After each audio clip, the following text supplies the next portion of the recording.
Hello, adventurers. Welcome to the Ride to the Oasis. First, we'll embark on the first part of the ride, where we'll use a screen to narrate the overview story of the journey. In a desolate desert stands our biological laboratory. Dr. Biome explains our research. A potion that synthesizes water from rocks and sand, vital for transforming 80% of the desert into forests and pollution-free oceans. We lack a crucial catalyst, peach blossom, which only you, the writer, possess. Dr. Azrak, who was once Dr. Biome's classmate, now attacks the lab with radiation weapons due to envy over her research. He'll stop at nothing to prevent you from delivering this material. Hurry, be cautious. As we transition to the second leg of our journey, riders will encounter the first attack by Dr. Azrak. Under the scorching sun, the air shimmers with heat, distorting the landscape as resilient desert plants cling to life.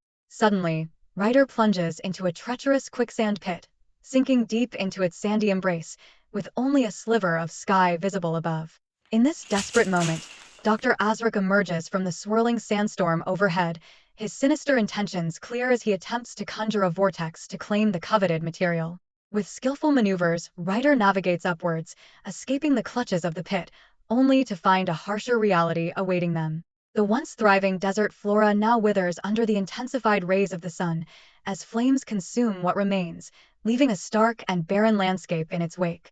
In the third part of the journey, Ryder sees Dr. Biome's laboratory is in the distance and prepares to accelerate forward when suddenly Azrak appears with a giant magnifying glass, blocking the sky above. He tries to scorch Ryder with focused solar heat, the magnifying glass acting like a laser continually targeting Ryder's vehicle.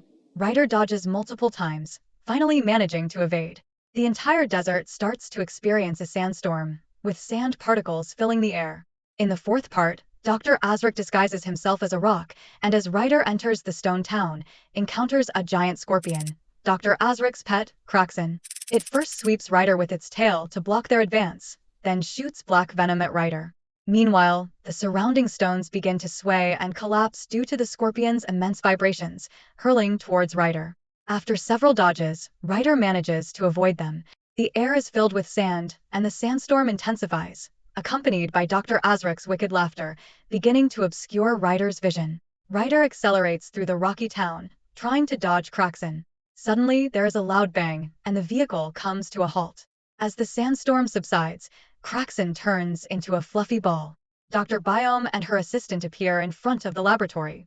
They say, "We have successfully obtained your peach blossom, and have developed the potion to transform nature into forests and oceans. Look."